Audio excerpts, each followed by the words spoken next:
Hello, I'm Paul Amos, founder of The Redeemed. The Redeemed is a community of men who've come together to discuss life's difficulties as well as the triumphs over those difficulties. Today, you welcome you to the Redeemed Man podcast, and we have a very special guest, Billy Blanchard. Billy, welcome to the show. Thank you, Paul. It's good to be here. Well, as we've been doing recently, we'd love to do rapid fire questions to start. Okay. And so we've got a few things we want to ask you just to get to know you a little bit for our audience. Okay. All right. Favorite pastime?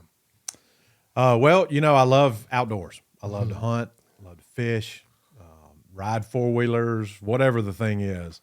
Love to do that and love to do it with my family. Favorite thing to hunt? Well, probably ducks and quail. Okay. But we've got some land, and what we like to do on our land is hunt turkeys and deer mostly. Gotcha. But, favorite food? Steak, potatoes. You're a very general man on that front. I'm general, steak and potatoes, ribeye. That's what I like. Love it. Love it. Love it. What book are you reading right now? I'm reading The God I Never Knew by Robert Morris. Enjoying it? Loving it. He's a pastor out in, I believe it's Dallas, and it's about the Holy Spirit, and it is a fascinating book, and I've really enjoyed reading it. If you're going on vacation, are you going to the mountains or the beach? I prefer the mountains, but we have a house at the beach. Okay. Because the rest of my family prefers the beach. I like the pace of the mountains. I don't love the sand and the heat, but we have a place at the beach, and we love being there. Sounds like Mama is happy at the beach. Mama's happy at the beach. That's great to hear. All right. Well, let's jump into the question we've asked all of our speakers, and that is, what does redemption mean to you? Yeah. Well, that's a great question. I've been thinking about that since I was coming on the Redeemed podcast. And so I actually looked up redemption in the dictionary. And the dictionary says that redemption is atoning for a fault or a mistake, deliverance or rescue. And there's a couple of verses in the Bible that talk about redemption that give a good picture of it. 2 Corinthians 5:21 is probably the most known one. But God made him who knew no sin to be sin for us, so that in him we might become the righteousness of God. So my definition of redemption from all that and from my experiences, it's showing grace to someone to change their position from where they are to another place when they can't do it on their own and they don't deserve it being done for them. Wow.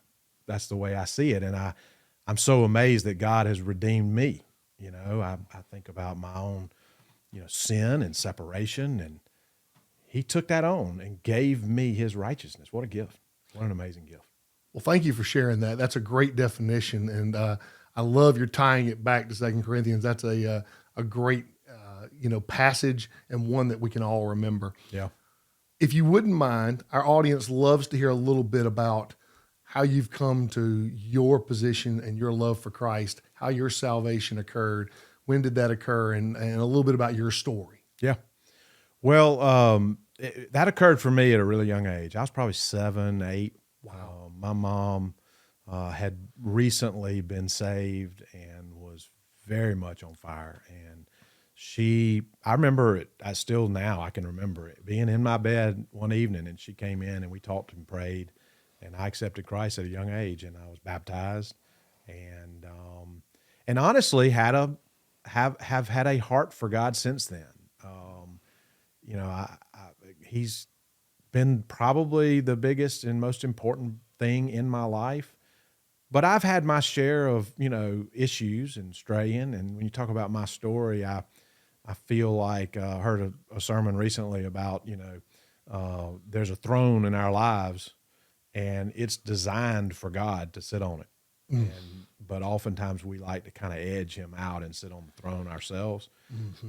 And I have experienced that, and I've done that. And but I've realized as I've grown up that I'm not a good king, and I don't do it well.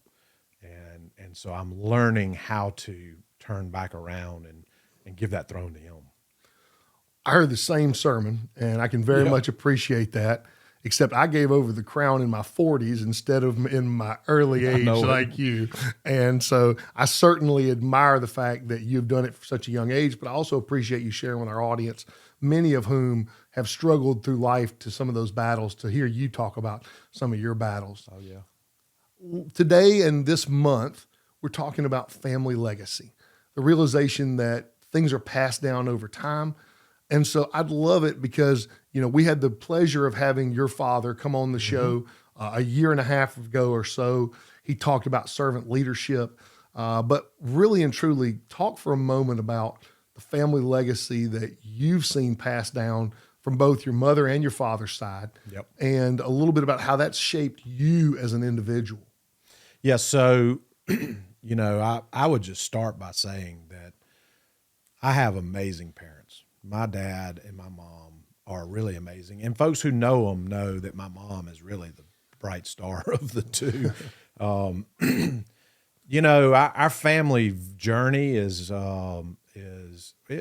tough. I mean, families have struggles and challenges. And I think early on in their marriage, my parents, two very strong people, very determined people, and very strong-willed, and they were willing to take a stand on their position and try to work through things. And I think it was the legacy that they have built today started, I think, mostly with my mom when she got saved. I mentioned that earlier. She went all in, and it became kind of the backbone of our family, her faith. And I think my dad began to get serious about his faith after that. And ultimately, my brothers and I became Christians and have taken on our own journey of faith. But that effort from them, that energy from them, and that drive for them kind of became our family and our legacy.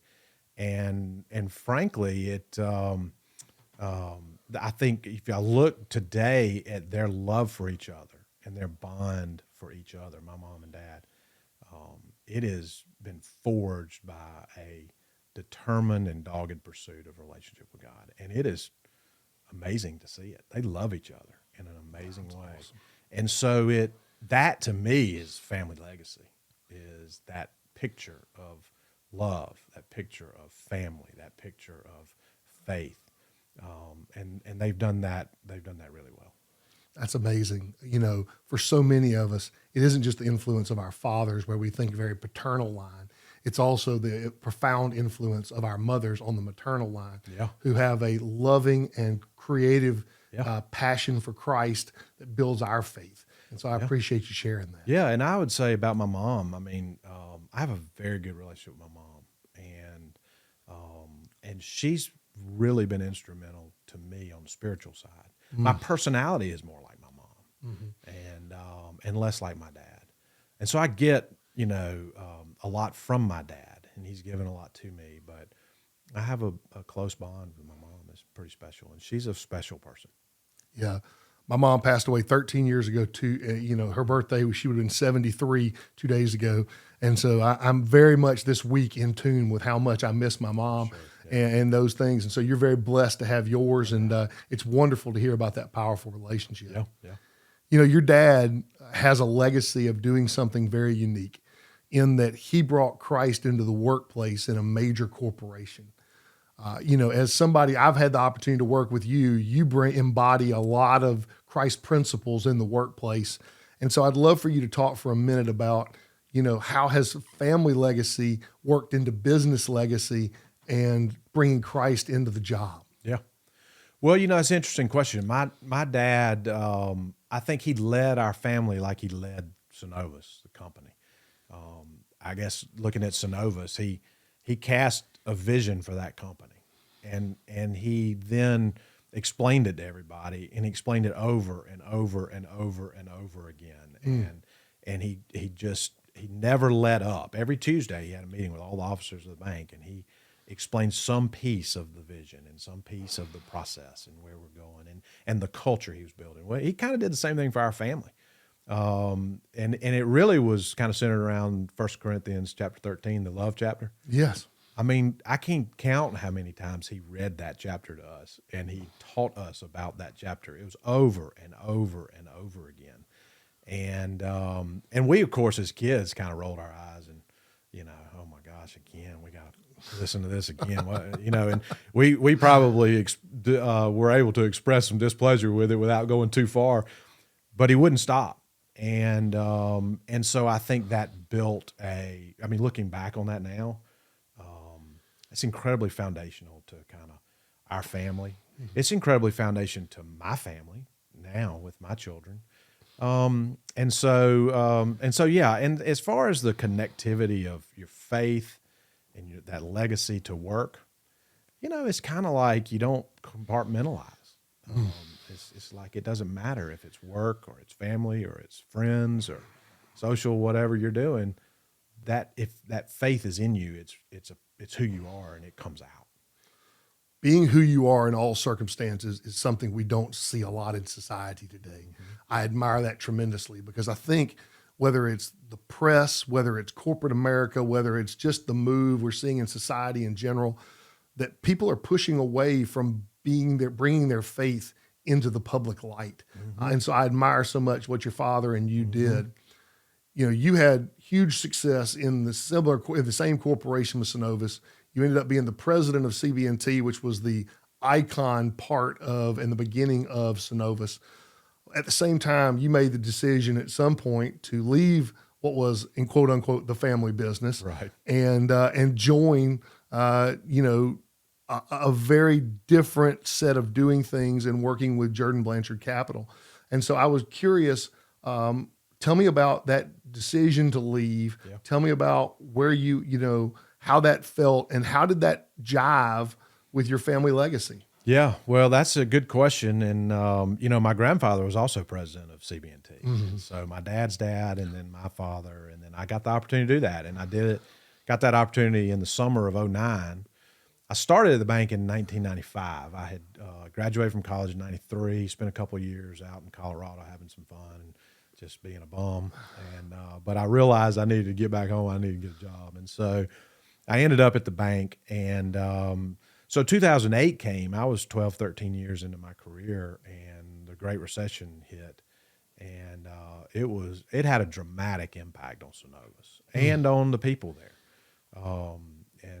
It was tough. Really, we were in a fight for survival during those years, and there were some tough times. And so I got the opportunity to step into a leadership role at CB&T in the summer of 2009. Wow. Which was really, if you recall, some of the darkest days of the recession. And so it was kind of a little trial by fire. And then I shortly thereafter had the opportunity to take on the CEO role at CB&T as well as a regional CEO role, which is over a middle Georgia region. There's a couple of banks in that. And tremendous amount of sweat, blood, and tears that I and every employee at Synovus put into that. And then we got into kind of the 2012 range, and I started to feel like, okay, we've survived. We started to feel like Synovus has made it. It's going to be okay. It's going to survive. And but it survived. It was in a different environment. So through the recession, the environment for banking changed, and it became much heavier regulated. The regulatory burden was much greater. There was a shift to more science, more formula, more policy. And there was a shift away from decision-making on the ground at a relationship manager level with a customer. And I had a hard time transitioning with that, honestly. And I'll say this I want to say this and be clear about Synovus. I'm a customer of Synovus now, and I still serve on an advisory board of the local Columbus Synovus Bank. I think Synovus has done as well as any bank, any big bank in the country on maintaining as much of that culture as they can. That's great. And I believe that because, one, I'm a customer and I've experienced it, but two, because I talk to people who have joined Synovus as bankers from other banks, and they just shake their head and say, it's amazing. It's so much better, such a better culture. So I think my decision to leave Synovus, I really want to be clear, was a lot more about me than it was about the changes taking place in the banking system. But that did kind of help me. But it was really interesting, and I'll kind of wind this answer up. I know I'm rambling a little, but it was 2017 when I actually left. I was starting to feel those things in 2012. And I spent a lot of time kind of thinking about it and praying about it. And then as the couple of years went on, I spent a lot of time with my dad talking about it. And He gave me lots of advice. He challenged me. He questioned me. He pushed me. And it was a good gauntlet for me to run through. But it wasn't until 2016 when I was on the phone with him. I was standing out on 12th Street outside the bank. I didn't want to talk about it in my office because my assistant was sitting right next to me, and I didn't want to hear what we were talking about. But I was talking to my dad, and he said on the phone to me, he said, look, you have my blessing to leave Synovus. Wow. You've done your job there. You've been there for 22 years. You've made your mark. You've got things you want to do, and I bless you leaving that company. And I mean, I'm telling you, Paul, it was like a weight came off of my shoulders instantly on 12th Street, right there in downtown. And I felt free for the first time in a while. And I say that because I say that, you know, I think the blessing of a father and a mother, but the blessing of a father on their son or daughter, their child, man, that's so powerful. That's God's model. And it is powerful for the child. And it is fuel for that child to go be free to pursue the things that they need to pursue in their life. And I felt that tangibly from my dad when I received that blessing from him to leave Synovus. So I did. In 2017, I left and started working over at what is now Covey Equity. Mm-hmm. And my dad is there at Covey Equity. And so it's been fun for us to office next to each other and to, you know, have more interaction with one another. So, wow, what a powerful thing your father did for you in blessing you. Yeah. Something that I think so many fathers don't realize the importance of that. Yeah. But that's passing down a legacy. That is. One of the things that I'd love to shift to now is thinking about you building your legacy, because at every generation, legacy begins to change ever so much. We have the influence of our own family, but we also have the influence of other people. Mm-hmm. Now, quick disclaimer, your beautiful bride, Olivia, is my cousin. I know. But at the same time, her family, Betty and Cecil Cheeves, have had a profound influence on the community. And I'd love for you to talk about Betty and Cecil, as well as any couple of other people that have had a real influence on what legacy you want to pass along to your children. Yeah. Well, I'm glad you brought Olivia up, because she is amazing, and she is so gifted and so talented, and she is an incredible mom. And if I ever hear anybody brag about our kids, my first answer is always, "Well, they got a great mom," and I believe that that's true. She comes from an amazing family. I mean, I've got a great family. My parents were wonderful, but Betty and Cecil are as kind and generous and loving as really any two people I've ever known. Olivia's got two sisters, and the whole family lives in Columbus. All the sisters' husbands and all the children. Some of the children have grown and left, but there is a love and an affection that exists in that family that is it's really impressive. And so they have been huge for me. Cecil, I mean, it's like having a second dad. I have sat down with him on so many things over the years and asked his advice. And, you know, he's a really intelligent guy. He was a tax lawyer, and he's very thoughtful. He's very deliberate. And so when you really go to him for advice, you get some serious thought. And some amazing experience. And Cecil came from a broken family where he really didn't know his dad, and he was raised by his mom and his grandmom. And Betty's dad kind of took him on as a project, and really transformed his life and demonstrated what it was to be a father and a husband and a man. And boy, Cecil is trying to do that for our kids as well. He really is engaged in all of our children, especially our sons, but also our daughters, but instilling in them values of kind of what it is to be a man. It's pretty impressive and pretty amazing. Billy, you have three amazing kids, 2 boys and a girl, who are growing up under this incredible influence of family legacy from both sides that you've just mentioned. The blessing of your father, the influence of faith from your mom, Betty and Cecil, your wife. But if I was to interview your 3 kids today, what do you think they would cohesively say is the family legacy that you're trying to pass down?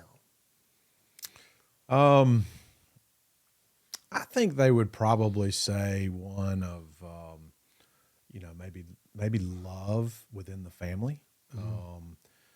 One of the things we've tried to do with our kids and with our family is create a safe place in this world. This world is tough, and raising kids is hard, and kids are faced with a whole just world of challenges that you and I didn't have to face and didn't come up against.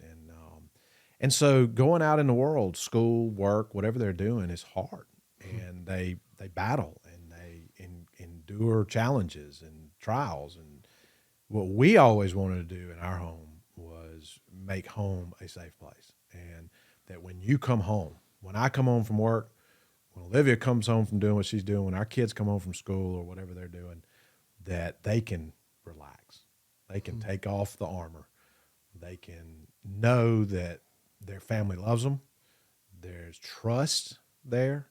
And so it is a place of restoration. And I know that sounds maybe a little hokey, but we really tried hard to create a place, an environment where we could be free and love each other and not have to continue to fight the battles. And hopefully they would say they recognize that,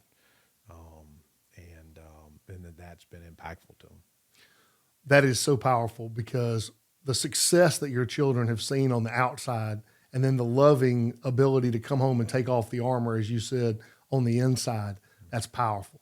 Now, you have had 3 incredibly successful kids, one going to be a fighter pilot or a pilot for the U.S. Air Force, one who played college tennis and is now at Auburn, and then one who's going to be playing college football for University of Georgia, 2-time national champions. Yeah. So something about the legacy you've built has shown them not only success, but a desire to be a part of something greater than themselves. Yeah. Talk for a minute about how you've helped your kids want to adhere to something and want to be a part of something big in their lives. Well, we had an interesting experience when we were young parents. My oldest son was probably in 2nd grade, and he got kind of roughed up on the playground one day by some older kids, and it was actually at a Friday night football game and at Brookstone, and so we recognized that he was kind of roughed up and he was a little shaken by it, and so as parents, young parents too, we were trying to figure out, okay, we have to defend our child. We have to, help our child. We have to fight for our child. So we're going to figure out who those boys were, and we're going to go confront their parents, and we're going to explain to them what they did to our son. And it was during that process of trying to kind of sort that out that Olivia actually kind of almost felt like she heard an audible voice. And the voice said to her, "Do not try to change the world around him. You go build your boy." And so I'm going to tell you, Paul, that was probably one of the most significant moments in our parenting journey that changed the way we think and changed the way we raised our kids. And we quit trying to protect them, and we quit trying. And look, it's not that was a bad instinct. That's the instinct that parents have. But we quit trying to change what was happening to them. And we tried to just instill in them values that they needed to have to be successful in life. And, we may have said it differently than my parents said it to us, but that was just language, the principles that we tried to instill in our kids, the principles of hard work, the principles of love and respect, and the principles of being tough and being able to take up for people and defend people who can't defend themselves. Those kinds of things, that's all biblical stuff. Yeah. And so while the world right now is telling us that stuff doesn't matter anymore, it does. And it will stand, it has stood and will stand the test of time. And so those are the kinds of things we try to build in our kids. And that's the foundation that it seems they're going out into life with that is going to help them be successful. Now, on the other hand, they see in their, in Olivia's parents, Cecil and Betty, and they see in my parents, wonderful people who are very successful and have made a big impact on the world around them. And I think they feel that calling, and I think they feel that kind of, in a way, maybe in a good way, that burden that they want to do the same thing. And they do it, and they're doing it. We're really proud of them. That's wonderful. All right. So the reality is we're reaching an age and a place with our children, that grandparenthood is not that far around the corner. I know I've certainly been thinking about it just a little bit. And I'm curious, the role you'd like to play as a grandparent in your grandkids' lives, because as I think about my own, just to precursor it, I want to be at everything. I want to be somebody who's actively involved.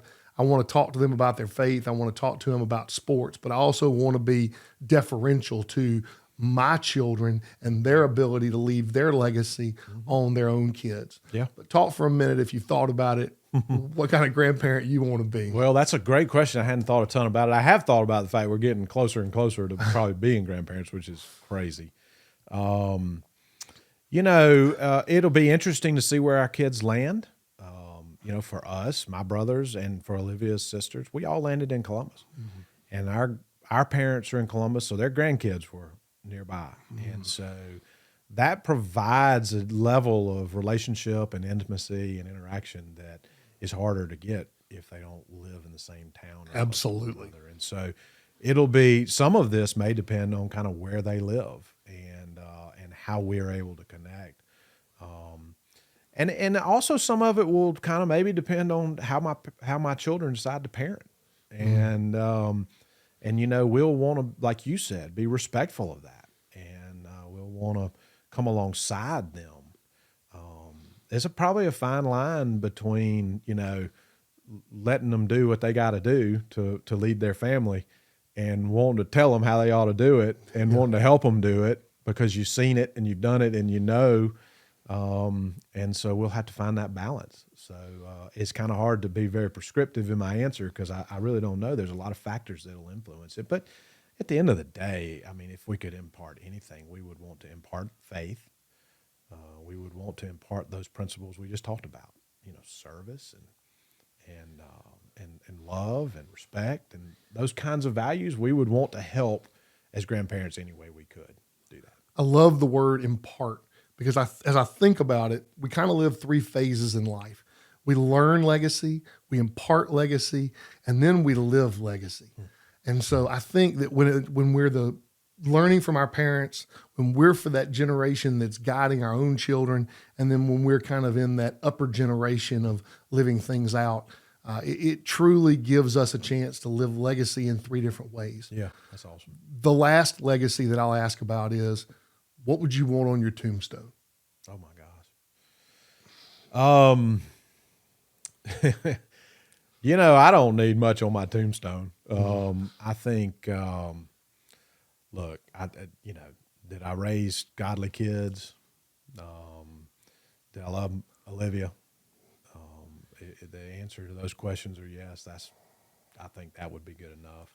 I don't need any accolades or praise. Probably wouldn't get any anyway. But I think just simple. Look, I mean, life is a breath, and you're here, and you do what you can to make a difference, and you do what you can to obey what God tells you to do. Then you move on to the next phase, which is eternal life. Yes, and that's going to be amazing.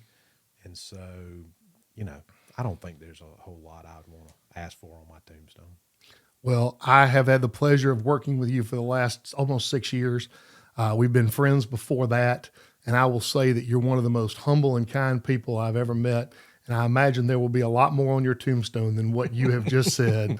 But I do think that role of father and then the role of husband are so important, and they get to the core of why we've been talking today. That's right. To our audience, I want to thank Billy for being here today. I want to thank you for taking the time out of your busy schedule to listen to what we're doing and the message that we're trying to bring, especially in this month of Family Legacy.